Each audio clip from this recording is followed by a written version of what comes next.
Salut à tous et bienvenue dans le Triplex, le podcast qui booste ta location courte durée. Je suis Maxime et je suis ravi de vous retrouver aujourd'hui pour parler d'un sujet hyper intéressant. Comme d'habitude, on va parler de basse saison et comment optimiser ses locations, comment optimiser son activité dans les zones à forte saisonnalité. On sait qu'il y a des grosses variations de demande dans ces zones et on sait que ça peut être un peu compliqué. Et aujourd'hui, pour nous accompagner, pour répondre à cette thématique, on a des expertes du sujet puisque on a Claire et Émilie, les représentantes de l'Office de tourisme de Cauterets, donc, qui est une station de ski dans les Pyrénées, qui vont venir partager leur vision du sujet. Bonjour Claire, bonjour Émilie. Salut Maxime. Salut Maxime. Ça va être un épisode super intéressant parce que vous êtes vraiment au cœur du sujet. On va sortir cet épisode au mois de mai, donc les gens vont pouvoir se dire mais moi c'est la pleine saison, j'ai les ponts, j'ai plein de monde. On sait que la basse saison est derrière nous pour la grande majorité des personnes qui nous écoutent.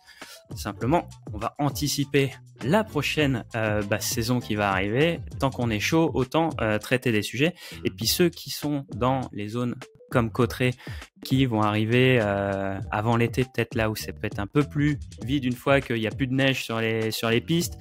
On va avoir peut-être des clés et des explications de la part de nos deux spécialistes qui nous font le plaisir de revenir dans le podcast puisqu'on avait eu l'occasion d'avoir déjà Claire qui était venue nous parler du rôle de l'Office de tourisme dans la location courte durée. Ça a été un super épisode. Si vous ne l'avez pas écouté, je vous invite vraiment à retourner l'écouter parce que vous allez avoir plein de clés sur l'importance de s'inscrire dans un dispositif local avec tout l'écosystème qui est autour et vous pouvez aussi bénéficier de toute la dynamique qui est impulsée par l'Office de tourisme. Avant de passer à notre épisode, je vous rappelle l'importance de vous abonner au podcast, que ce soit sur vos plateformes d'écoute, Spotify, Apple Podcast, Deezer. Abonnez-vous, c'est hyper important pour nous parce que ça nous fait remonter dans les référencements. Vous savez, les algorithmes, comment ça fonctionne. C'est comme sur Airbnb et Booking. Plus on est vu, plus on est écouté, plus on remonte et plus du coup on a de légitimité à proposer à des grands acteurs de la location saisonnière, de la location courte durée, des épisodes à venir intervenir. Donc, merci à vous de vous abonner, nous laisser un petit commentaire, on est toujours preneurs. Et puis, si vous ne voulez rien rater du podcast et notamment des bons plans qu'on peut vous négocier, je vous invite à vous rendre sur notre site le-triplex.com. Vous vous abonnez à la newsletter et vous recevrez chaque semaine dans votre boîte mail un petit mail, une petite newsletter avec toutes les infos de l'épisode et surtout le bon plan qu'on arrive à vous négocier chaque semaine. Alors, spoiler, dans cet épisode, il n'y en a pas, puisqu'on reçoit l'Office de tourisme de Cauterets, justement pour parler saisonnalité dans la location courte durée. On parle de location courte durée, on ne parle pas de location saisonnière sur ce podcast, parce que justement, on veut éviter cette vision des pics, parce que aujourd'hui, c'est ce qu'on essaye d'éviter. On met des actions en place pour justement lisser un peu l'activité et surtout éviter les trous. Donc, on va parler de tout ça dans cet épisode. Avant de passer au super plan qu'on a préparé dans l'épisode, Claire, Émilie, est-ce que vous pouvez vous présenter, nous expliquer un peu ce que vous faites, où vous travaillez et les différentes actions que vous pouvez mener? Bien sûr. Bon, mais nous, on est donc Claire et Émilie du service propriétaire de l'Office de tourisme de Cauterets. Cauterets, c'est dans les Hautes-Pyrénées, dans le 65. Donc, on est à 30 minutes de la ville de Lourdes. On est une station de ski, on est une station village, donc à 900 mètres d'altitude. Et notre produit ski se trouve à 1850 mètres d'altitude avec un accès en télécabine. Mais Cauterets, c'est pas que le ski non plus. C'est quand même, on a une saisonnalité, on va en parler un petit peu après, mais on vit aussi grâce au thermalisme, aux cures thermales sur Cauterets et également à toute la partie montagne, randonnée. On a le GR10 qui passe à Cauterets. Donc c'est vrai qu'on a de la chance d'avoir des gens, de l'animation toute l'année qui viennent nous rendre visite. Et donc nous, notre rôle, c'est d'accompagner en fait les propriétaires tout au long de l'année pour qu'ils soient au mieux avec leur location de courte durée, Donc avec Émilie, on va les conseiller sur leur commercialisation, sur la partie aussi l'aménagement de leur hébergement. Enfin, on est un petit peu un guichet unique et on a une vision 360 de tout ce qu'ils doivent mettre en place pour que leur location en fait se passe au mieux. Et vous avez une petite spécificité à Cauterets aussi en tant qu'office de tourisme, c'est que vous accompagnez aussi les propriétaires pour mettre en valeur le logement et que vous avez votre propre plateforme de réservation NP, c'est ça? Tout à fait. On est partenaire donc d'NP.com, c'est la plateforme, c'est notre Airbnb local. Et donc, on a la chance de pouvoir aider le propriétaire à vraiment finaliser son annonce et le conseiller sur les tarifs, les photos, arriver, qui partent sur la bonne voie dès le début de la mise en marché de son hébergement.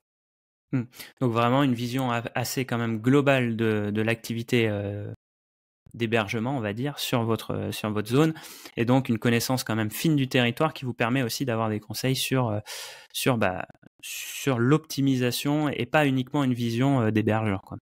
Non, nous on arrive à les conseiller vraiment dans la globalité de leur projet aussi. Tu vois, on va avoir des propriétaires qui vont venir, ils sont au tout début de leur projet, ils connaissent pas Airbnb, ils connaissent pas ils connaissent pas grand-chose, et nous on est vraiment là pour les aider. Certains aussi viennent nous voir, ils ont déjà tout compris, tout est déjà fait, ils veulent juste se rassurer aussi, aller voir une entité locale pour qu'on puisse les conseiller au mieux sur le village, comment ça se passe. Parce que c'est vrai que des fois on investit juste sur la destination, on sait que Cauterets ça bouge toute l'année, mais qu'est-ce que nous on peut leur amener en termes de fréquentation, voilà, justement pour étudier cette saisonnalité qui nous va varier.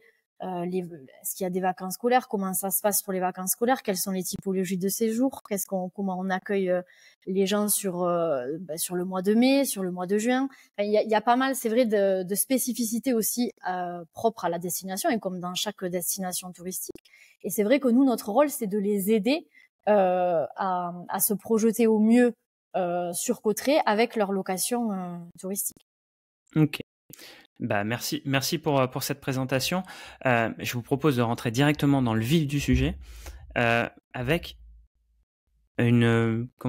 votre propre définition de la saisonnalité. Si vous pouviez définir le concept, qu'est-ce que c'est pour vous la saisonnalité? On va parler en location courte durée, en hébergement, même en termes d'attractivité. De manière générale, de toute façon, la saisonnalité, elle est de fait imposée quelque part par un calendrier scolaire ou des vacances scolaires, et également ce qu'on a proposé sur un secteur. Donc, par exemple, sur la côte, les stations balnéaires, effectivement, ça va être plus sur des périodes liées à la saison estivale. Et puis nous, de notre côté, on a forcément le ski, l'été quand même aussi les randonnées, le thermalisme un petit peu dans une moindre nature, et ensuite il peut y avoir des petits pics de fréquentation ou de manière un peu plus ponctuelle sur des compétitions sportives, des concerts, des festivals qui peuvent générer de temps en temps des petits pics de fréquentation de manière un petit peu plus ponctuelle. Et nous, tu vois, la vision que j'ai moi de la basse saison, parce que quand on parle de saisonnalité, forcément on parle de pic et on parle de creux. Les creux, c'est ce qui fait le plus peur, puisque on se dit on va pas louer, on va pas avoir de voyageurs. Est-ce que c'est pas une notion qui finalement est un peu surestimée, notamment? Je vais parler dans les stations de ski parce que vous êtes les meilleures interlocutrices pour parler de ça. Mais de se dire, tu vois, moi je suis parti cette année, j'ai eu la chance de partir au ski. Je vous ai envoyé un petit mail justement après mon retour de vacances, puisque je suis parti pas très loin de Cauterets, et je me suis dit ça y est, c'était la dernière semaine de vacances, c'est fini pour vous êtes tranquille. Et vous m'avez répondu certainement pas et tout, nous ça dure encore, la station ferme le 21 avril, donc là on n'est pas loin à date où on enregistre. Et après on dit mais il y a encore toutes les actions qu'on porte en dehors. Donc c'est de se dire, est-ce que finalement cette basse saison, ce serait pas un épouvantail? Sinon, en fait, la station, elle ouvre 4 ou 5 semaines dans la saison. Nous, c'est 5 mois d'ouverture. concrètement en ce qui concerne la station de ski. Donc oui, effectivement, il y a beaucoup de monde qui est contraint de venir en station sur des périodes définies, mais il y a aussi d'autres personnes qui n'ont pas ces contraintes-là et qui vont rechercher même des périodes d'intersaison ou entre les pics, qui ont la possibilité de profiter de ces périodes plus tranquilles et pourquoi pas de prix un petit peu plus attractifs. Des personnes aussi qui sont contraintes de partir sur ces périodes-là, donc peut-être une population un petit peu plus locale, avec des commerçants par exemple qui vont venir en midweek, du lundi au vendredi, en dehors du coup des week-ends et des vacances. Donc non, il n'y a pas rien à faire en dehors de ces fameux pics, bien au contraire. Et tout l'enjeu, c'est effectivement de rester visible, de profiter de ces périodes, de proposer toujours de l'activité tout au long de l'année pour capter effectivement une clientèle, pourquoi pas un peu plus locale ou un petit peu plus volatile, de rester attractif. Et puis l'enjeu, effectivement, c'est que les acteurs ils ouvrent de manière tout à fait assumée sur des périodes un petit peu moins rentables, on va dire, mais que par ruissellement, ça va profiter à tout un écosystème, un tissu économique local, et du coup, en particulier pour les personnes qui possèdent des hébergements dans les stations. Ouais, parce que c'est un peu ce que j'allais te dire dans ma vision, c'est que si tu te dis, tiens, allez, passer la dernière semaine de vacances scolaires, c'est mort, tu as une prophétie autoréalisatrice, c'est un peu si tout le monde se dit que c'est mort et que tout le monde ferme boutique, c'est là que ça va tuer le truc. Et comme tu disais, ceux qui viennent entre les périodes de vacances scolaires qui ont cette possibilité-là, des actifs sans enfants, les retraités, enfin ça laisse quand même pas mal de monde qui a cette possibilité-là. Finalement, si tous les services autour sont éteints, c'est là où en fait on passe plus en basse saison, on passe en morte saison. Oui, tout à fait. Donc, c'est l'enjeu de maintenir plus de visibilité, de faire des événements ponctuels, de proposer des promotions. Nous, on a une équipe super dynamique aussi sur la com qui va en profiter pour envoyer du lourd sur ces périodes-là et de la visibilité.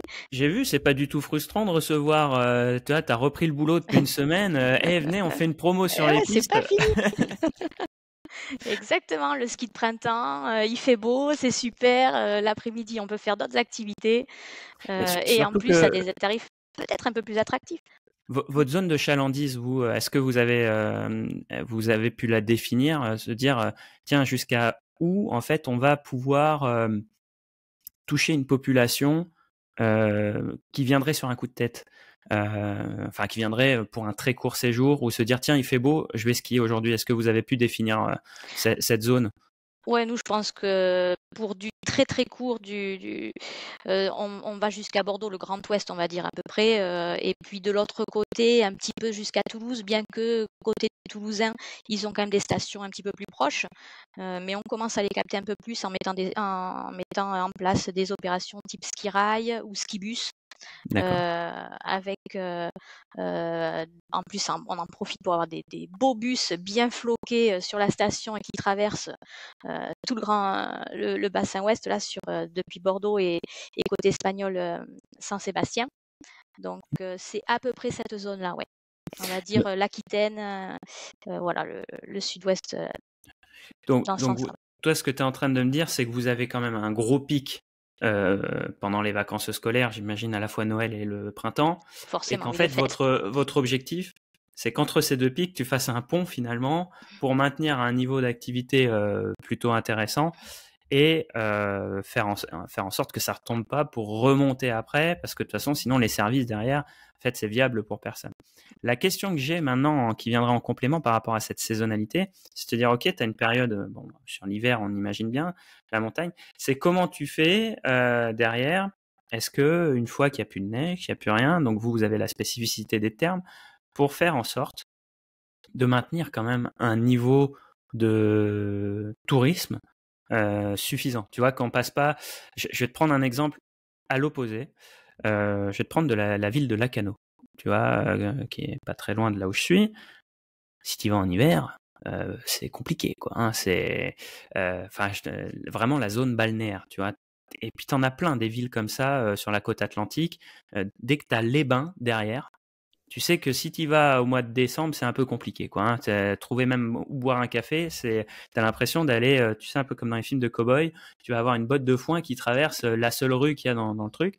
J'ai l'impression que la tendance aujourd'hui, et on le voit sur des zones quand même qui ont une certaine taille, c'est de se dire, je vais quand même essayer de trouver un moyen de mettre des services toute l'année pour que finalement, certes, c'est beaucoup plus attractif l'hiver, par exemple pour Cauterets parce qu'il y a de la neige, mais le reste de l'année, c'est pas pour autant que c'est des cailloux.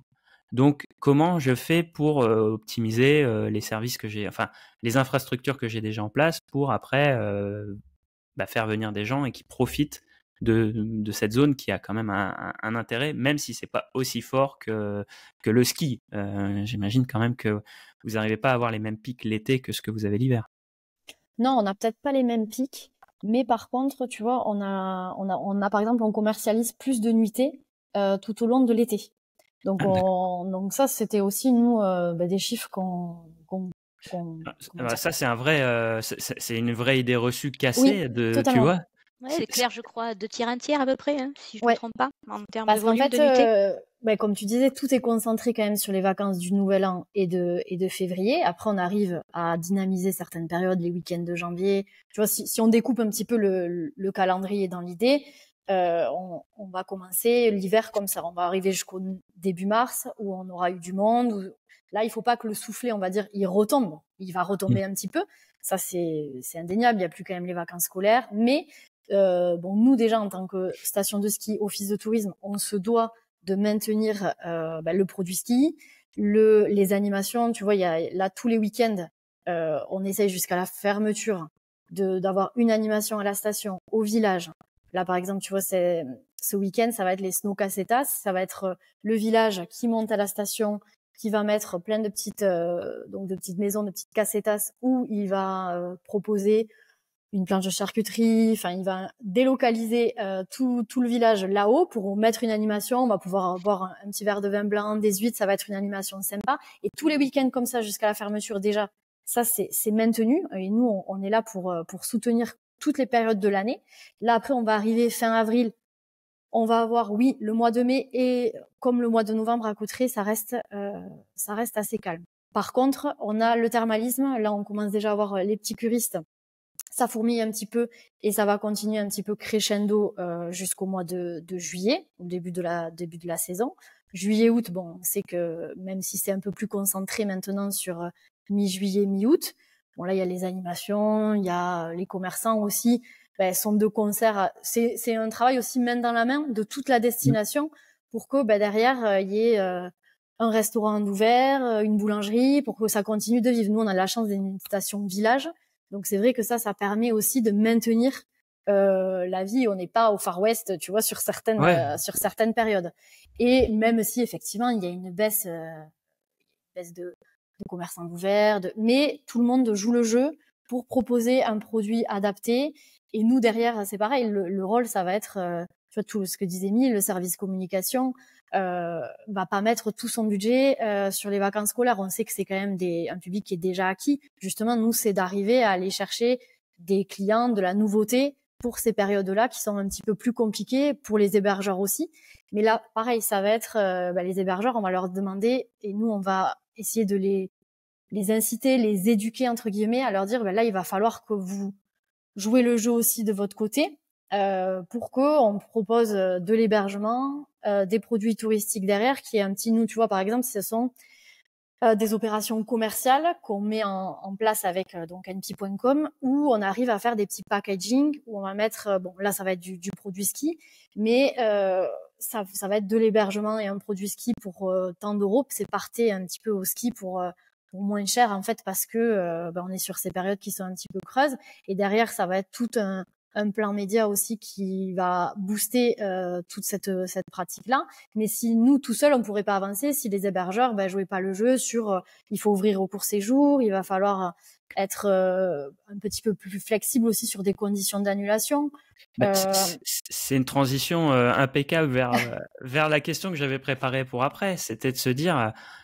vous, quelles sont les recommandations que vous pouvez faire justement à vos hébergeurs et puis à ceux qui pourraient nous écouter là, de se dire, ok, vous savez qu'il y a des basses saisons qui sont identifiées. Là, tu parlais du mois de mai, du mois de novembre.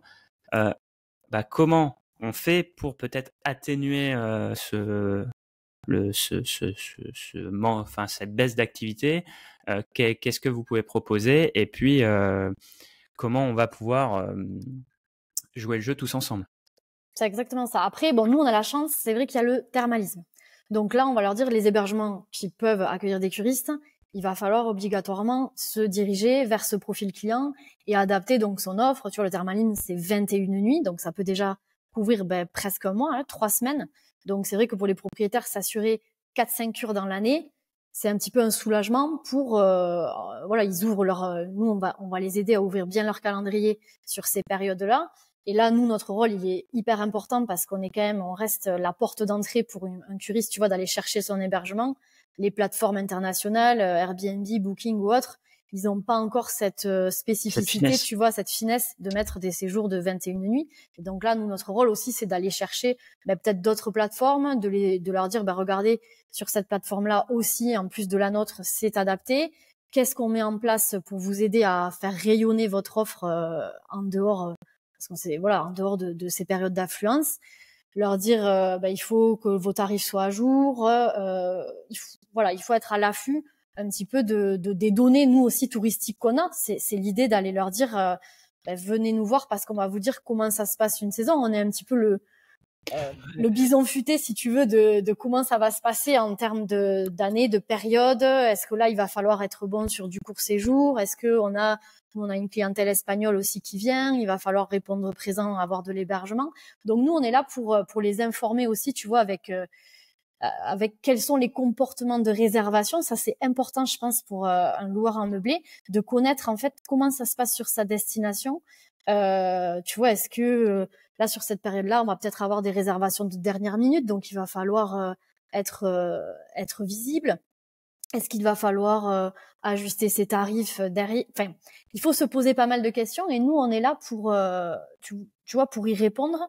Et on est accompagné par des entreprises en fait qui affinent aussi la fréquentation, comment ça s'est passé cette année, de leur donner aussi des bilans et des données. Et ça, je pense que chaque office de tourisme, tu vois, est en mesure de donner ces informations-là. Donc ça, il faut pas hésiter à aller passer la porte d'un office de tourisme pour se renseigner par rapport à ça. Et après, je pense qu'il faut jouer sur deux créneaux. Ça va être tout ce qui est l'aspect tarification. Donc ça, il va falloir un petit peu se réinventer sans baisser non plus énormément les prix. Pour moi, c'est pas quelque chose de bon, mais il va falloir plus s'interroger par rapport à la clientèle qu'on veut accueillir et la typologie de séjour. C'est hyper intéressant ce que tu dis parce que tu vois, je pense qu'il y a un écueil dans les zones à forte saisonnalité, c'est qu'on se dit il va falloir que je sois hyper pertinent pour capter la clientèle qui vient sur les pics. Je m'explique dans mon analyse, et si jamais je me trompe, tu me dis. Et ce qu'on va faire, c'est, tu vois, là sur par exemple les 4 mois où tu dis tiens, c'est le ski, moi je vais proposer un logement hyper adapté pour les skieurs. Et en fait, parce que va falloir que je fasse toute ma renta annuelle sur cette période-là. Alors que si la personne se dit, ok, il faut que je sois pertinent sur ce secteur-là, sur ce segment-là de clientèle. Par contre, je vais peut-être étudier ma clientèle qui est de basse saison, parce qu'il y en a. Mais par contre, là, c'est pas qu'il va falloir que je sois pertinent, il va falloir que je sois hyper pertinent, parce qu'en fait, il va falloir que je sois mieux que mes concurrents, parce que là, par contre, comme on n'est pas en pic, la concurrence, la bataille va être plus rude. Par contre, si je suis bien positionné, que ce soit en termes de tarifs, ça c'est le premier truc qu'on pense, mais là tu parles des curistes. Effectivement, si tu proposes des prestations dédiées aux skieurs, avec une communication 100% orientée skieur, un curiste qui va voir ton annonce, il ne va pas se dire ouais, c'est pas adapté. Enfin, pourquoi j'irais prendre ce logement? Et donc de se dire peut-être il va falloir adapter en fonction de la saisonnalité la description des logements, peut-être même revoir ce qui est proposé dans le logement. Si je vais prendre des exemples très grossiers parce que je suis pas expert du ski, mais de dire par exemple s'il y a un rack à ski à l'entrée, que c'est pour faire sécher ses chaussures, poser ses skis et tout, peut-être qu'au moment où c'est les curistes, ça n'est plus intéressant, c'est pas pour eux, et prévoir autre chose à mettre à la place, je sais pas moi, des services qui soient beaucoup plus adaptés aux curistes. et de se dire, bah, du coup, quand j'ai une zone à forte saisonnalité, bien sûr, il faut que je connaisse les clients qui viennent quand c'est le pic, mais en dehors du pic, il faut que je sois peut-être encore plus pertinent pour capter cette clientèle qui est très différente, qui va venir chercher autre chose, et donc du coup, pouvoir remplir malgré une baisse de fréquentation. Oui, après, c'est d'arriver aussi à sortir un petit peu du lot, et parce que sinon, on va continuer, tu vois, on va jouer des coudes. Il y a tellement, il y a quand même beaucoup d'offres, pardon, et il y a un peu moins de demandes. Donc, en fait, si tu arrives pas à te distinguer sur le produit et si t'as pas un petit peu pensé en amont, ben, qu'est-ce que tu veux faire dans ton hébergement pour que derrière, ça va de l'hébergement lui-même, hein, équipement, service, mais ça va aussi travailler, je pense, travailler son annonce, aller chercher les bonnes photos, les bons arguments pour, voilà, nous par exemple un curiste, c'est important de lui expliquer l'accessibilité par rapport à l'établissement thermal ou par rapport au village. Est-ce qu'il y a des navettes encore, est-ce qu'elles seront d'activité? Est-ce que, voilà, essayer de penser un petit peu, s'ouvrir un petit peu l'esprit, avoir un esprit assez ouvert pour correspondre à plusieurs typologies de clients et pas s'enfermer en fait dans une seule typologie. C'est exactement le même principe pour les zones balnéaires, j'imagine. À la plage, on Bien parlait, sûr. Émilie, si on se dit, tiens, t'es à 5 minutes à pied de la plage, tu peux aller surfer, tu peux aller machin, et que l'hiver, ça intéresse pas les gens de savoir qu'ils peuvent aller à pied à la plage, même Non. si ça fera partie ils partent pas là par hasard. Non, mais Mais si tu leur expliques qu'il y a le marché, qu'il y t'as un a... événement spécifique qui est à 1 heure ou en même temps tu peux défendre d'autres prestations qui sont à côté. C'est important, voilà, là, de retravailler son annonce et justement le descriptif ou peut-être la petite photo qui va avec aussi. Et Oui. ça peut aussi ce temps-là en profiter pour remanier un petit peu tous ces équipements, Ouais, tout à fait, hein, d'avoir plusieurs versions d'annonces et du coup mettre le focus sur effectivement les atouts qui correspondent à chaque période. Et tu vois, je pense que ça, c'est vraiment des petites attentions qu'on met en place dans l'annonce en amont aussi de l'arrivée du client. Et là, bon, banco, si on arrive à capter le client. Et ça, je pense que justement sur ces périodes-là, le voyageur, il va être hyper sensible au fait que tu lui aies donné un petit peu le petit tips qui va l'aider dans son séjour. Et ça, derrière, je pense en cascade, nous, on le voit avec certains propriétaires, ça va amener de l'avis positif, des gens qui vont vraiment prendre le temps aussi de t'aider si tu te lances, tu vois, en commercialisation, d'avoir un avis sympa. Et c'est un petit peu en cascade. Ça va t'amener, peut-être on n'aura peut-être pas beaucoup sur cette période-là de clients, mais de les chouchouter et de les aider à que le séjour se passe au mieux et on les ait vraiment aidés. Ils attendent vraiment une aide spécifique, tu vois, de l'humain derrière. Des fois, on a un peu moins de temps, c'est vrai, en saison, où c'est un petit peu la course. Et là, on voit que nous, sur des périodes comme ça, c'est des gens qui vont revenir, même derrière, qui auront vraiment eu un service dédié 100%. C'est peut-être aussi, tu vois, typique de la saisonnalité, parce que comme tu le dis, bon alors là c'est peut-être spécifique à Cauterets ou dans les zones balnéaires aussi peut-être ce phénomène-là, mais comme tu dis, si vous êtes dans une zone où les pics sont pendant les vacances scolaires, il faut bien imaginer que dans les périodes creuses, ce sont forcément peut-être des gens qui sont moins actifs entre guillemets ou qui peuvent avoir un certain âge ou qui sont en décalé, et du coup peut-être une population aussi qui a peut-être besoin de plus d'attention, qui est peut-être moins à l'aise aussi avec les outils, choses comme ça. Ça va dépendre, et donc c'est pour ça qu'il faut une analyse quand même un peu fine aussi de ce qui se passe en basse saison pour pouvoir s'adapter, comme tu le dis. Et puis j'ai noté un truc, tu disais, Émilie, changer ses annonces, avoir plusieurs versions, je trouve ça hyper pertinent. Et donc, ceux qui nous écoutent, tu vois, moi je me le suis noté, conseil, renouveler son annonce en fonction de la période de l'année. Et tu parlais de la photo, et moi ça m'a fait, hyper parlant, hein, ça m'a fait tilt. Mais si tu mets une photo de la vue que tu as du salon par exemple avec le dehors enneigé, alors c'est super joli, mais si quelqu'un vient au mois de juin, c'est pas pertinent. Tout à fait, ça c'est sûr, effectivement. Et ça, je suis sûr qu'il y a une énorme majorité des gens qui font de la location en montagne qui doivent dire non, mais moi c'est beau, là après c'est pas beau. Oui, mais c'est peut-être moins beau. Mais les gens ont besoin de réalité, de transparence, de franchise. Ils ont besoin de se projeter et de se dire, Oui, mais je m'en fiche que ce soit moins beau que quand il y a la neige. Moi, en fait, j'ai envie de voir comment ça va être quand je vais venir. Si tu Mais me écoute, montres... moi j'aurais même tendance à aller encore plus loin et avec il y a des gens qui viennent sur des périodes, pourquoi pas pour aller chercher des champignons euh, aux vacances de la Toussaint. Et ben ici c'est ce qu'on appelle le Petit Canada avec toutes les couleurs que tu peux Oui, avoir de toutes les essences d'arbres qui vont donc du vert à l'orangé au jaune fluo au rouge vif. Et ben pourquoi pas mettre en avant aussi une photo de l'automne, mais ça peut être aussi sympa. ouais. Et alors après, tu vois, moi, je pense qu'il y a beaucoup de tests à faire sur ce truc-là parce que, tu vois, nous, avec l'agence qu'on a, Macomimo, on commercialise des sites de réservation en direct. J'ai beaucoup de gens qui me disent, oui, bah, je vous le prendrai pour la haute saison. Je dis, oui, mais en fait, les gens qui viennent pendant la haute saison, ils ont réservé avant. Donc, tu vois, adapter ton annonce aussi, bah, il va y avoir pas mal de tests pour te dire à partir de quel moment je mets l'annonce basse saison en route. Est-ce que je la mets maintenant alors qu'il y a encore de la neige et que typiquement, tu vois, mais est-ce que par exemple, tu parles de l'annonce automne? Ah oui, mais si tu mets l'annonce automne, je sais pas moi, au mois de novembre, alors que c'est là que les gens réservent pour février, bon, bah non, il faut que tu sois, tu vois, il faut aussi adapter par rapport à la période de réservation. Il faut se projeter et comprendre pour quand les gens réservent, tu vois. Tout à fait. Après, en plus, nous, on parle quand même de plus en plus de 4 saisons, hein, donc d'être disponible vraiment tout au long de l'année. Mais alors, ce qui va être le jeu, ça va être peut-être l'annonce, la photo phare qui met ton hébergement en avant. Mais après, pourquoi pas en mettre des petites déclinaisons par-ci, par-là, pour avoir une idée de ce que ça donne sur plusieurs périodes. Donc, effectivement, ça ne sera peut-être pas la photo que tu mets en avant, mais malgré tout, dans le descriptif, en mettre une par-ci par-là, ça peut être sympa. Ouais, je trouve que c'est hyper pertinent. Moi, tu vois, j'adore le conseil. Je vais y réfléchir.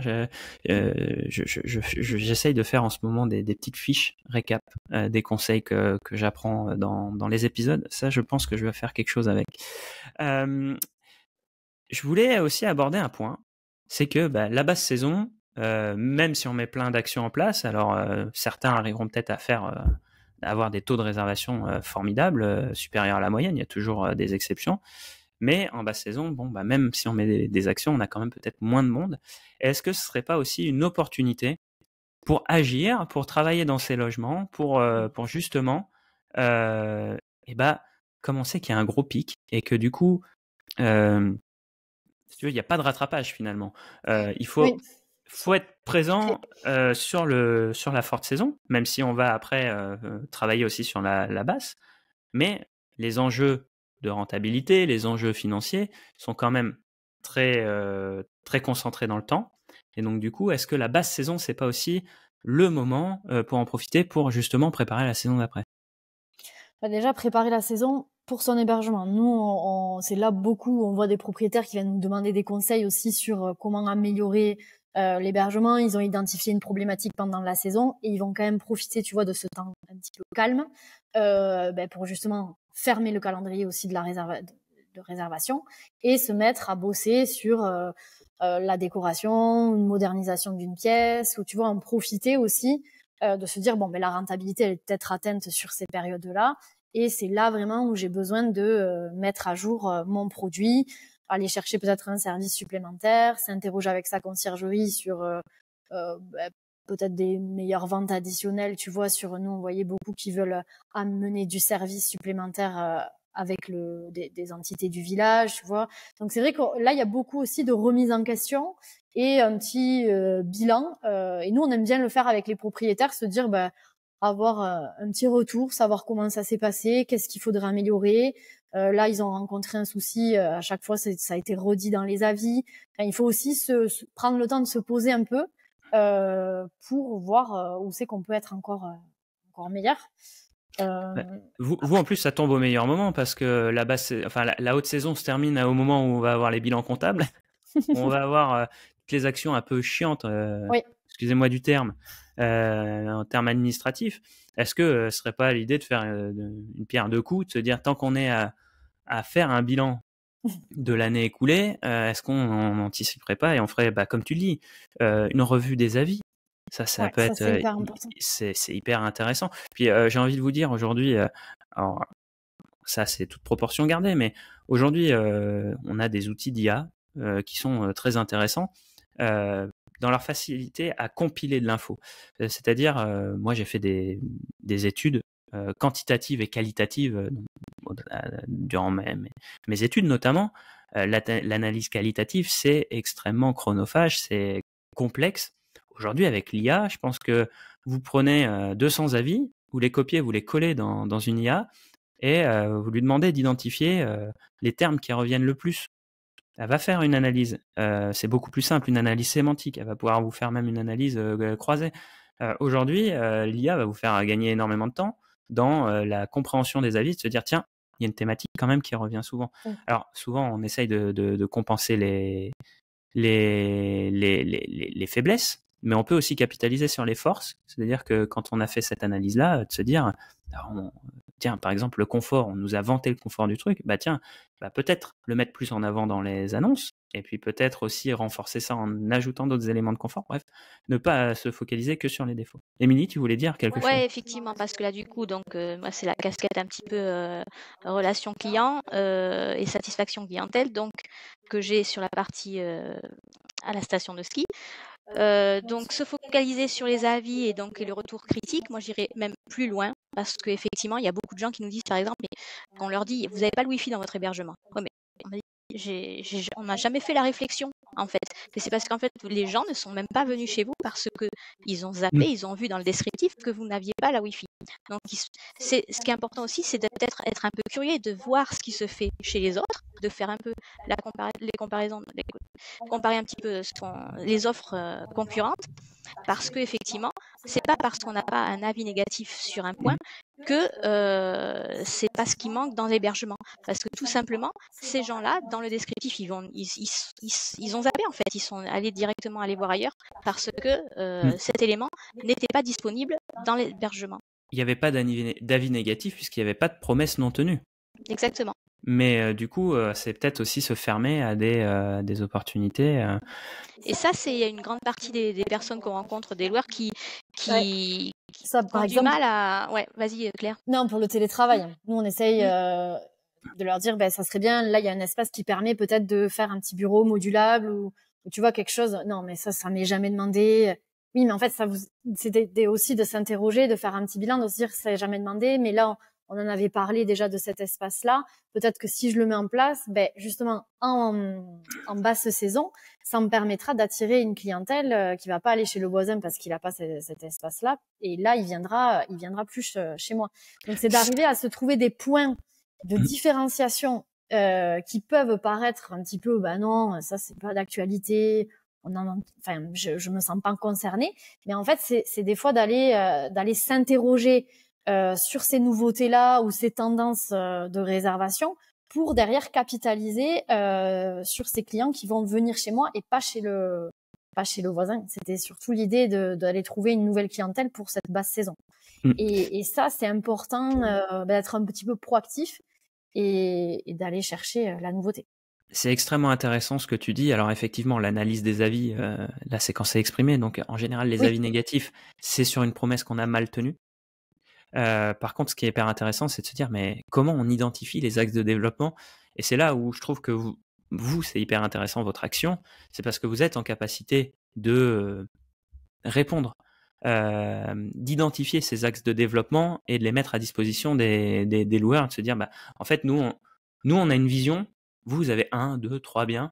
Vous avez une vision qui est quand même assez limitée finalement des besoins de la clientèle. Nous, quand vous vendez une nuitée, nous on en a, alors c'est pas nous qui les avons vendues, mais on a 300, 400, 500 nuitées qui sont parties. Donc on a une vision, et en plus nous on a les commerçants autour, on a potentiellement les hôtels qui nous font des retours, et donc en gros on a une vision tellement globale qu'on peut identifier des points comme tu le disais, le télétravail, et il faut après, tu as tout ce qui est réticence au changement, les freins au changement. Se dire, mais moi, ça me viendrait pas à l'esprit d'aller télétravailler sur ma zone de vacances. Oui, mais ça, c'est les nouvelles habitudes de consommation.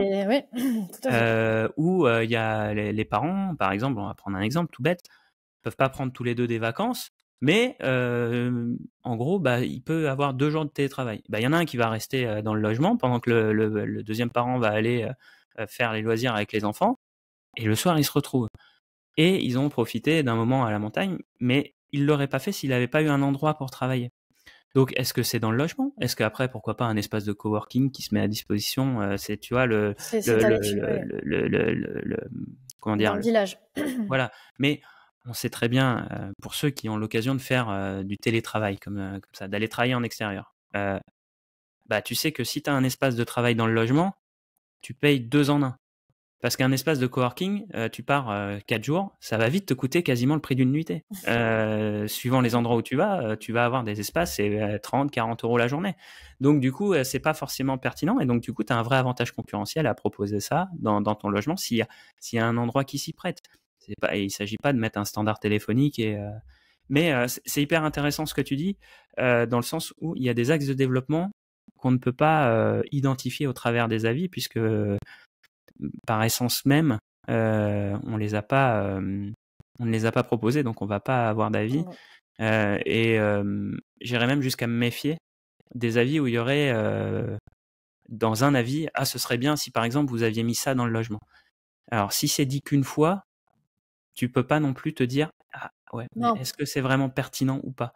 C'est pas parce que ça a été remonté. Si c'est remonté dans 20% des avis, oui, là c'est extrêmement pertinent. Mais si il y a une personne qui l'a remonté, bah c'est même, tu as identifié un axe, mais tu ne sais pas le valoriser. Et là, ça peut être aussi complexe, et ça peut même être une erreur de développement. Donc, je trouve que c'est hyper intéressant. On parlait de basse saison, donc pour intervenir dans le logement. Tu as évoqué aussi tout à l'heure le fait de revoir peut-être, donc on avait parlé des différentes versions d'offres, mais tu avais parlé aussi de tout ce qui était revenu management. On pense souvent qu'en basse saison, il faut baisser ses prix. Ça, c'est un des leviers. Mais quand on a préparé l'épisode ensemble, tu m'avais parlé aussi de différents leviers, notamment sur les conditions d'annulation, les durées de séjour. Enfin, il y avait besoin, notamment parce qu'il y a des habitudes qui ont été prises dans les autres zones à forte saisonnalité, des habitudes sur la gestion des prix, tarification. On va parler de tarification plus que de prix qui sont prises. Et en fait, finalement, il faut activer différents leviers pour être pertinent dans cette basse saison. Est-ce que tu peux nous en parler un peu plus? Oui, nous, tu vois, par exemple, pour la basse saison, ça va être quand même l'idée, ça va être d'attirer une clientèle différente. Donc, pour l'attirer, nous, on leur dit déjà, après, on part un petit peu de loin, tu vois, c'est de changer aussi le modèle en tarification de cette nuit, de se dire, ben non, vous allez mettre maintenant des courts séjours en place, et on va être sur, ça va pas être du prix total du séjour divisé par 7 pour trouver son coût de nuitée, mais d'arriver à rentabiliser quand même la nuitée sur cette période-là en tarification dynamique. Bon, après, bien sûr, il y a des logiciels ou des outils professionnels qui peuvent le faire, et ça, j'invite aussi moi les propriétaires à aller voir un petit peu ce qu'il se passe et chercher si ça peut peut-être correspondre à leurs besoins. Après, tout, c'est toujours pareil, c'est où c'est qu'on veut en venir avec son produit. Est-ce que voilà, on veut en faire un petit peu et vivoter, ça peut permettre de dynamiser certaines périodes, ou vraiment peut-être il y en a, c'est je sais qu'ils se sont vraiment professionnalisés et ont pris un logiciel pour qu'il gère lui-même en fonction des événements, en fonction de toutes les infos qu'on a pu lui donner pour adapter en fait cette tarification en fonction de la période. Mais j'ai des propriétaires aussi qui le font, on voit avec Émilie, ils le font très bien eux-mêmes, Alors, et ils vont voir, ils ont analysé un petit peu les animations aussi, ils savent que là, il vaut mieux faire du 3 nuits, ils savent que ça va se commercialiser comme ça parce qu'il y a l'événement. C'était souvent par rapport aux animations aussi, pour les courts séjours. Et donc nous, oui, c'est un des leviers où on voit, on dit, ah ben ça y est, vous voyez, j'ai ouvert au court séjour, j'ai loué cette semaine, je pense l'an dernier je l'avais pas fait. Et c'est vrai voilà, c'est de s'interroger un petit peu sur cette partie-là.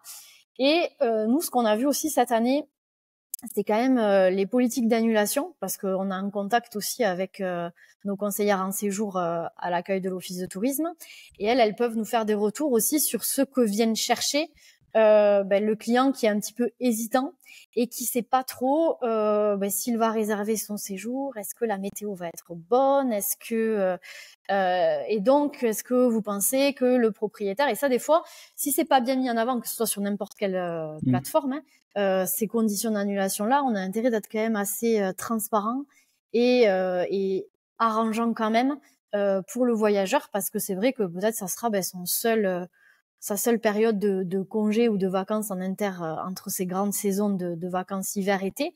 Et c'est vrai que c'est important de répondre présent pour le rassurer. Et nous, des fois, voilà, ils ont repéré l'annonce sur Airbnb, sur np.com ou autre, et ils appellent quand même l'office. Mais bon, j'aimerais quand même savoir si j'ai peut-être pas pouvoir venir sur cette période-là. Est-ce que vous aurez le contact? Est-ce que vous savez comment ce propriétaire fonctionne? Et là, c'est toute notre offre, voilà, de connaître bien nos propriétaires aussi et de faire basculer le client vers de la réservation sur cette période-là. Donc nous, on essaye de leur dire, soyez pas entre guillemets aussi stricts que pendant les vacances scolaires, parce que là, on sait qu'il y a un enjeu et qu'il faut, voilà, on doit pas perdre, on va dire, ces revenus-là. Mais des annulations un petit peu plus flexibles aussi sur ces périodes de basse saison, je pense que ça peut être intéressant. Et ça va de soi avec, en fait, une communication aussi sur son hébergement assez rassurante, de transformer aussi les inconvénients un petit peu des fois de la destination, voilà, que ce sont des inconvénients de fait par rapport à au tourisme dans sa généralité. Est-ce qu'il y aura encore autant de navettes qui vont au Pont d'Espagne sur cette saison-là? Non, mais vous allez en retrouver peut-être qui vont maintenant partir pour découvrir d'autres lieux. Enfin, essayer de transformer un petit peu ces inconvénients en atouts, et ça te refait un petit argumentaire dans ce sens-là. Ouais, de toute façon, c'est ce qu'on a remarqué dans les habitudes de consommation depuis le Covid. Il y a eu quand même des gros changements, notamment sur les conditions d'annulation, où le Covid a fait qu'aujourd'hui, les voyageurs sont en recherche quand même de logements qui ont des facilités d'annulation. Là où les gens peuvent arriver à comprendre qu'il y a zéro condition, c'est que sur les pics, justement, parce que de toute façon, même eux, s'ils arrivent à bénéficier d'une offre ou d'un truc comme ça, ils vont vouloir sécuriser leur location. Par contre, c'est vrai que depuis le Covid, il y a quand même ce besoin de rassurance. J'ai plus les stats. J'ai eu la chance d'être invité par Booking, justement, il y a quelques temps, qui parlait de ces conditions d'annulation et qui aujourd'hui sont essentielles pour être visibles sur la plateforme, puisque c'est un des critères les plus demandés. Donc du coup, il faut être flexible, parce que c'est ce qui est demandé par les voyageurs. Et je n'ai plus en tête le volume d'annulation réelle, mais qui était finalement très faible. Alors forcément, pour les gens, c'est se dire ouais, mais quand ça m'arrive, parce que forcément Booking, ils ont une vision macro, une vision assez large, et donc de se dire en fait c'est que 2%, mais c'est comme tout le monde, se dire ah ouais, mais moi les 2%, en réalité, si moi ça représente 20% chez moi, parce que de toute façon c'est là en fait il y a une question à se poser, c'est pourquoi les gens annulent finalement, pourquoi tu as plus d'annulations que les autres. Mais voilà, c'est un peu comme c'est un épouvantail, là aussi. L'annulation, c'est un peu comme ceux qui font de la location longue durée, où c'est se dire ça va être squatté, ou ça va être le locataire va plus payer son loyer. Oui, c'est des phénomènes qui arrivent. Oui, quand ça arrive, c'est très problématique, mais c'est pas une statistiquement, c'est très faible. Donc voilà, du coup, il y a pareil, c'est prends un risque ou perds ta chance, quoi. C'est exactement ça. Et aujourd'hui, sur les conditions d'annulation, je trouve que enfin, peut-être en période forte, non, parce qu'on ne va pas arriver en dernière minute peut-être à relouer aussi facilement, mais sur les périodes basses et creuses, de toutes les personnes qui sont passées dans le podcast, la grande majorité, c'est d'offrir une flexibilité, parce que de toute façon, en plus, les réservations sont souvent de dernière minute. Sur ces périodes-là, puisqu'on a aussi un beaucoup d'effets d'opportunité, la communication, les événements locaux et la météo. Vous êtes dans une zone très soumise à météo. Se dire, bah tiens, on va partir, ce week-end il fait beau. Ah super, il y a un hébergement sympa, le tarif correspond. Voilà. Ça me fait penser aux différents critères à mettre en avant suivant la cible de population que vous visez. Je vais faire une petite pub pour nous, mais si jamais vous ne l'avez pas écouté, je vous invite à aller l'écouter, le débrief de l'événement qu'on a fait chez Booking, où notamment on évoque les critères qu'a identifié la plateforme pour la mise en avant de logements à destination des familles. Vous allez voir, les critères sont assez intéressants. Ils ont le mérite de mettre le doigt sur du concret.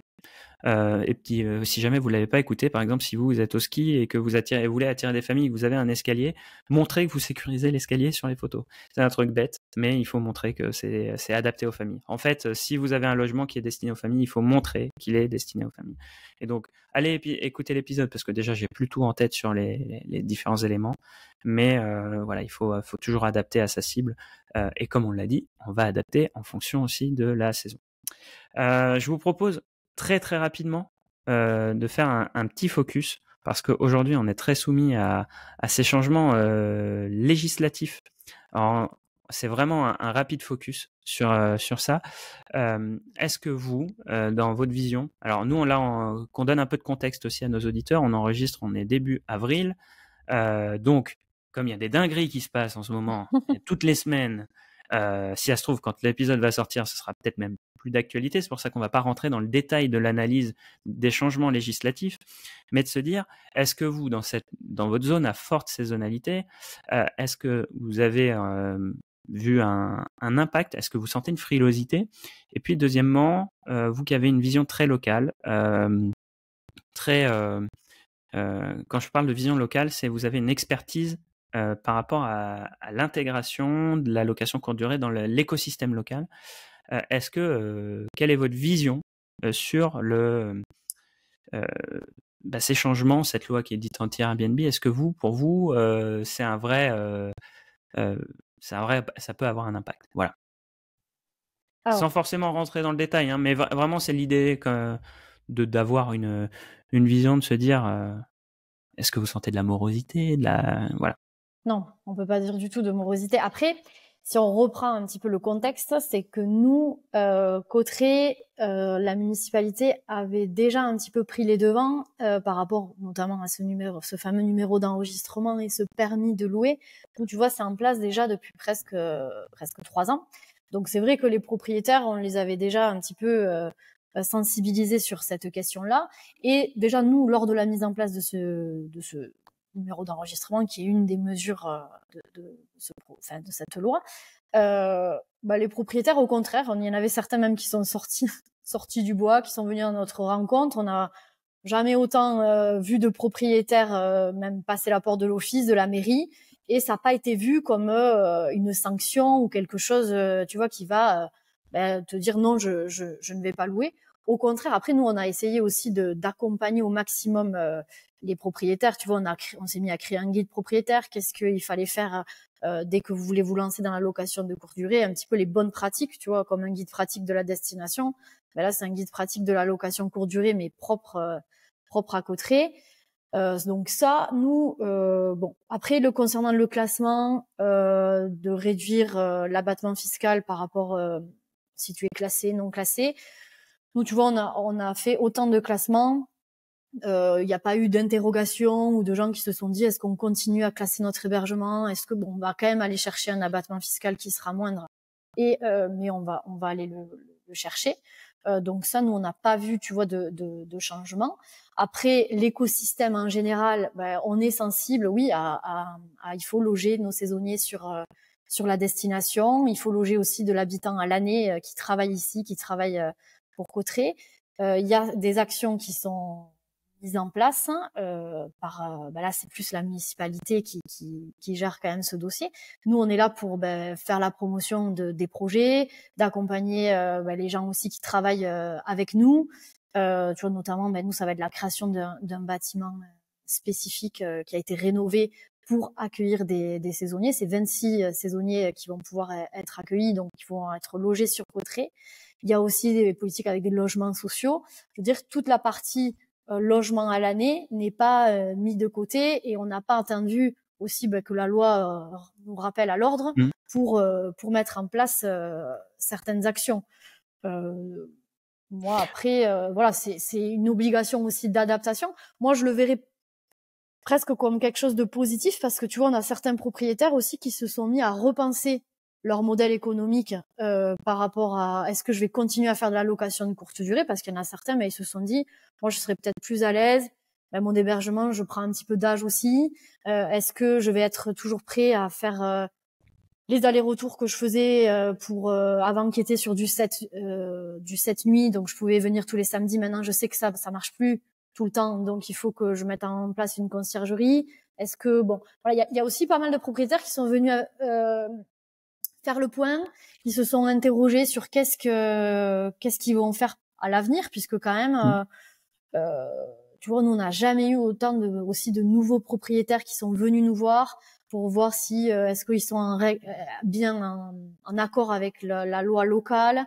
Enfin, il y a quand même pas mal d'humains derrière tout ça et de gens qui se renseignent, qui veulent bien faire les choses et qui essayent d'être au mieux pour que ça se fasse bien pour eux et pour leur hébergement. Tu vois, donc nous, on n'a pas eu un impact négatif. Oui, les gens, ils se remettent certains sur le droit chemin, refont bien les choses qu'ils n'avaient peut-être pas faites.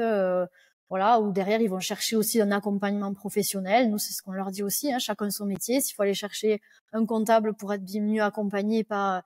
Voilà, c'est des choses, s'interroger un petit peu sur les pratiques qu'on a actuellement. L'idée, c'est de se dire que vous, en fait, il y a un cadre qui est apparu, qui est peut-être un peu plus... mais du coup, il n'est pas vécu comme contraignant, mais plutôt comme indicatif, qui va permettre aussi de dire, tiens, on va pouvoir aussi avoir un périmètre un peu recentré pour tout le monde et de dire, ça nous permet d'avoir des standards. Et donc, du coup, l'idée, non pas de contraindre, mais de tous grandir ensemble parce que maintenant, on a un standard commun. Exactement. Après, tu vois, bon, ça c'est tous les sujets. On n'a pas parlé encore de la loi, tu sais, de tout ce qui est l'aspect climat, DPE, etc. Ça, c'est vrai qu'on ne sait pas encore trop exactement où l'on va. On attend un petit peu plus aussi d'informations, comment ça va être mis en place. Est-ce que, tu vois, nous, on est des zones de montagne, on a déjà le DPE qui, je dis pas qu'il part avec certains points en plus parce qu'on est à plus de 800 mètres d'altitude. Plus nos contraintes. Vous êtes en H, vous. Non, mais naturellement, le A déjà, quand t'es en C, c'est que t'es en montagne. Non, mais tu vois, et puis en plus, on a aussi les contraintes, nous, des architectes bâtiments de France. On est un village classé, donc il y a aussi ça. On peut pas faire n'importe quoi, même si on a avec toutes les bonnes volontés du monde. On prend, on va dire, pas à pas. On suit bien entendu la loi, comment il faut accompagner le propriétaire, se soumettre aux obligations et avancer quand même parce que la location de courte durée, c'est notre écosystème. Hein, donc les gens... Je te posais la question parce qu'on avait déjà échangé avant l'épisode. Hein, c'était... parce que je voulais retranscrire aussi votre vision positive de la situation. Parce que aujourd'hui, nous, ce qu'on constate, c'est beaucoup de frilosité. Je le vois, nous, sur nos réseaux, on a des messages et tout pour nous dire « Ouais, vous pensez quoi de ça ?» Mais vraiment avec une crainte, tu vois, avec beaucoup de crainte sur les changements. Beaucoup pensent même à arrêter la location courte durée. Alors, ils sont pas tous en montagne, ils sont pas tous, tu vois, il y en a qui sont dans des villes, à Clermont-Ferrand, à Lyon, tu vois. Donc, on est dans des contextes et des enjeux qui sont différents. Mais ça fait du bien quand même, je dirais, de se dire, on entend, certes, il y a des changements législatifs qui vont avoir un impact, ça c'est clair et net, mais de se dire, bon, on peut relativiser aussi et d'un point de vue, quand on prend un peu de hauteur, voilà, il y a quand même des points qui restent positifs. Et par exemple, je vais prendre un point très positif pour ceux qui font de la location courte durée de manière pro. Quand il y a un cadre, les amateurs qui pètent le marché, c'est un peu plus contraignant, c'est une barrière à l'entrée. Et donc se dire, ouais, mais là c'est contraignant, il faut un numéro d'enregistrement. Ouais, mais en fait, celui qui a pété le marché en mettant des prix 2 fois moins chers parce que il partait en vacances. Et puis il se disait, pendant mes vacances, je vais le mettre sur Airbnb ou je vais le mettre sur n'importe quelle plateforme. Lui, ça va peut-être être un peu plus contraignant. Il va peut-être y avoir des différences. Et donc du coup, on va peut-être avoir un marché peut-être un peu plus stable aussi. Donc, un marché un peu plus pro.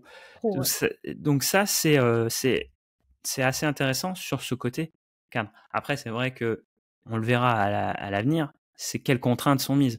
Parce qu'une ville comme Cauterets n'a pas la même vision, je pense, du tourisme, de la location courte durée, qu'une ville dans une zone tendue où il y a peut-être avoir des problématiques d'hébergement ou des problématiques politiques.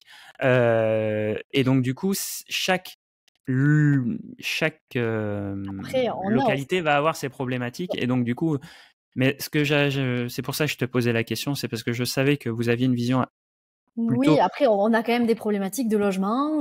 On est conscient qu'il faut arriver à aussi habiter à l'année à Cauterets. Ça, on ferme pas les C'est yeux ce sur qu'on ça. disait en off, hein, c'est que si tu fais que de la location saisonnière, de la location courte durée, admettons, tout le monde se dit ouais, c'est une aubaine. Bah oui, mais les mecs, pardon, nana, les gens qui travaillent dans la station, qui font que les Vivre. touristes On vit du viennent, tourisme, bien évidemment. et Donc, si on peut pas les faire on venir, peut pas se passer de ça, oui, on peut pas s'en effectivement. passer. Non, Donc en fait, c'est tout un équilibre, et c'est ça qui était intéressant quand mais par contre, tu on vois, a c'est fait de le premier mettre épisode. des C'était actions de ça en qu'on place. parlait. Nous, derrière, même en tant que destination, pour accompagner autant le saisonnier qui veut s'installer et venir travailler à Cauterets, et des propriétaires, parce qu'on en a, qui sont un petit peu entre deux, et c'est ce que tu disais, ça rejoint un petit peu la professionnalisation du métier, où ces gens-là, ils se disent, pourquoi pas, je vais pas être, entre guillemets, excellent sur de la location de courte durée, mais j'aime bien peut-être accueillir une personne pendant 6 mois, donc je vais peut-être basculer plus sur cette partie-là. Et nous, notre rôle, c'est peut-être de les mettre un petit peu en valeur aussi, ces gens-là, et d'essayer de les faire connaître auprès et d'être un petit peu cette main invisible qui va mettre en relation toutes les parties qui font que Cauterets reste une destination touristique attractive. Et si on n'a pas les saisonniers qui peuvent se loger à Cauterets, c'est sûr que c'est compliqué, ou même des habitants à l'année. Il faut pas aussi que ça y a vive des tout zones au long de l'année, touristiques. qu'on n'ait pas une saison totalement morte. Il faut que tout suive, en fait. C'est un écosystème. Mais je pense que tout le monde doit travailler un petit peu main dans la main et arriver à s'en sortir. Oui, C'est la bonne intelligence globale. Notamment nous, des gens qui profitent de leur hébergement, qui sont un certain âge maintenant, ça fait longtemps qu'ils ont leurs hébergements. Ils n'en profitent de manière individuelle ou personnelle que l'été, par exemple. Et donc, c'est l'occasion, effectivement, de basculer sur de la location saisonnière en hiver. Ouais, vous avez. Alors, je pense pas que ce soit la majorité des personnes qui nous écoutent aujourd'hui qui soient dans cette situation-là, mais c'est vrai que quand vous avez cette vision un peu globale, et de se dire, en fait, chacun a ses objectifs avec ses investissements IMO, et de se dire qu'il y en a, une fois qu'on a pu le crédit, que le bien est payé. Tu as le curseur de placer au début, quoi. Et c'est de prendre la photo et de leur dire quelle direction il faut prendre. Et là, cette loi anti-Airbnb, on s'y met derrière, on voit qu'est-ce qu'il faut faire, comment on peut les aider. Oui, parce que et que ça se passe au mieux, en fait. L'idée, après, il y aurait plus d'Airbnb. C'est plus compliqué, hein. On n'est pas sur la côte basque ou comme ça. Enfin, tu vois, nous, on a la chance pour l'instant, mais ça se passe comme ça, en bonne intelligence, et on essaye d'avancer tous ensemble. Après, comme tu dis, on ne sait pas, même dans 3-4 mois, où on en sera, comment... on refera un épisode. Comment ça va se passer. Tu vois, l'idée, nous, c'est d'accompagner le propriétaire à l'instant T et de lui donner les bonnes clés pour, en fonction du projet qu'il a, où c'est qu'il veut aller aussi, que ça se passe le mieux pour lui. Non, mais c'était hyper intéressant, votre vision. J'avais l'occasion d'entendre quand même des points positifs, parce qu'à chaque situation qui peut être contraignante, il y a quand même un aspect qui peut être le verre n'est pas toujours à moitié vide, il peut être aussi à moitié plein. Arriver à dire il y a quand même si il y a des points négatifs, on va retrouver quelques points positifs. Et je savais que dans votre vision, vous aviez identifié les points positifs, et je voulais les entendre, et que ceux qui nous écoutent aient la possibilité aussi de les entendre, parce que je trouve que le climat est trop morose pour pas penser à identifier ces points positifs. C'est exactement ce qu'on disait sur la lecture des avis clients. Si vous avez des avis positifs et avec des points qui sont mis en lumière, capitalisez sur vos forces. C'est pas parce que c'est une force que vous le mettez de côté pour travailler que sur vos points faibles. C'est travailler vos points forts également. On va prendre le parallèle avec un footballeur qui est bon en attaque. Qu'est-ce que Benzema il continue à faire? Il continue pas Benzema, Mbappé. Et vous aurez compris que je suivais pas le foot. Mbappé va s'entraîner. De toute façon, on te fait confiance, parce que nous non plus. Donc Mbappé il va s'entraîner à marquer des buts. Il va pas s'entraîner là où il est pas excellent en défense. Et il va s'entraîner un peu pour être avec le groupe, mais il va aller capitaliser sur sa force. Donc il faut avoir aussi cette vision pour le secteur. Il faut avoir aussi cette vision pour son activité propre. Le secteur, on sait que la location courte durée, c'est un secteur qui a une rentabilité une des meilleures rentabilités quand on parle d'investissement immobilier. Même si demain il y a plus de contraintes, il faudra quand même capitaliser sur les forces. Et on a l'occasion de le souligner pas mal dans le podcast. Il y a quand même des axes de développement. Pour ceux qui n'en font pas, il y a le revenu management, il y a l'optimisation des annonces, les ventes additionnelles. Vous êtes certainement très intéressé par ce sujet-là, puisque les ventes additionnelles peuvent être un vrai complément de revenu pour Et ouais, les c'est propriétaires. justement ça. Quand on leur dit aussi les ventes additionnelles, là, c'est justement cette année, tu vois, des propriétaires s'interrogent pour arriver à augmenter un petit peu leurs revenus. Et des fois, tu vois, pour rééquilibrer un petit peu le revenu sur l'année, où ils savent, bon, ben là, peut-être qu'ils vont fermer l'hébergement parce que, mais grâce à ce qu'ils auront fait sur ces ventes additionnelles-là, bah, du coup, ça permet de retrouver l'équilibre qu'ils avaient peut-être l'année d'avant. Et tu vois, c'est de toujours s'interroger, voir où aller chercher aussi du positif en termes de revenus aussi. C'est clairement ça. De toute façon, pour moi, c'est l'axe de développement de 2025, ce qu'on appelle les ventes additionnelles, les upsells. On arrive au terme de cet épisode. Est-ce que vous vouliez partager quelque chose en plus? On s'était dit qu'on se gardait une dernière partie pour parler des actions de l'Office de tourisme. On les a égrenées au fur et à mesure finalement de l'épisode.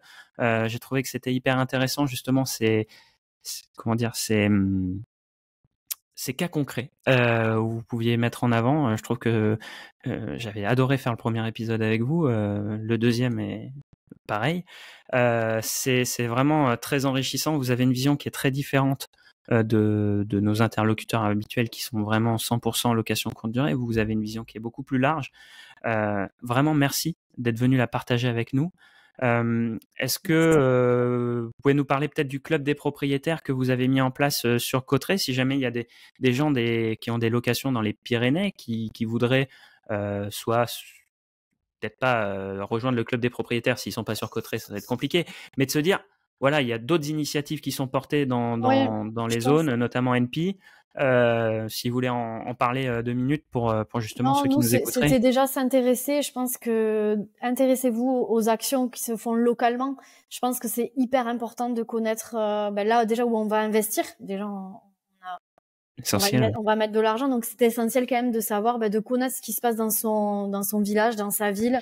Et pas que les données RDNA, pas que les données financières, quoi. Non, c'est de se dire comment la vision globale, je pense, de la destination touristique, de la connaître et de voir aussi tous les travailleurs de l'ombre, tout ce qui sont faits et tout ce qui est fait en fait en amont, de comprendre et d'avancer vraiment main dans la main.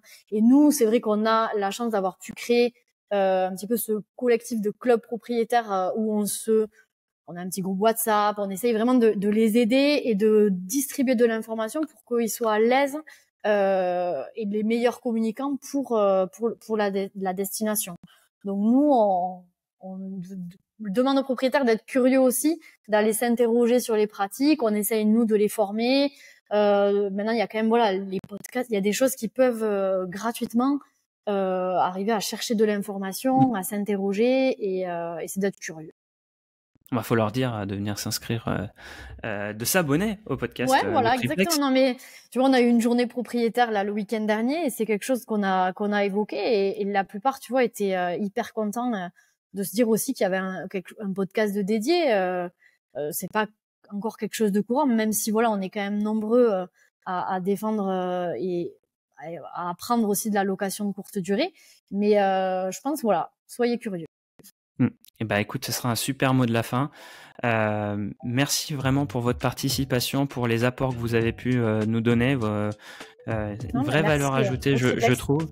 On se recroisera sur le salon de la location saisonnière. Là aussi, et puis j'espère, Maxime, que ton prochain séjour au ski, c'est à Cauterets quand même. Ah oui, mais alors tu sais, j'y vais une fois tous les 10 ans. Donc, 26 ans, quoi. Pour 2034, 2035. Mais on se verra avant à la location. Oui, au rendez-vous de la location saisonnière. De la location saisonnière. Et si je viens à Cauterets, promis, je passerai à l'office de tourisme. Avec plaisir. Et puis vraiment merci pour le partage. J'espère que cet épisode vous aura plu. Si jamais vous avez des questions à poser à Claire ou à Émilie, sur Spotify notamment, vous avez la possibilité de nous laisser un commentaire sous l'épisode. Nous, on leur transmettra vos questions si jamais vous en avez. On fera les passeurs, aucun problème, on fera ça avec plaisir. Et puis, si vous avez aimé l'épisode, dites-le nous, laissez-nous un commentaire. Si vous nous avez suivis sur YouTube, pensez à mettre un petit pouce bleu, hein, ça coûte rien. Et puis voilà. Et si vous voulez visiter NP, on mettra le lien vers la plateforme pour que vous puissiez un peu voir ce qui est fait, si ça peut vous inspirer. Merci Claire, merci Émilie. Je vous souhaite une très bonne journée. Et puis, je vous souhaite à tous, quoi que vous fassiez, une très bonne journée, une très bonne nuit. On ne sait jamais quand vous nous écoutez. À très vite.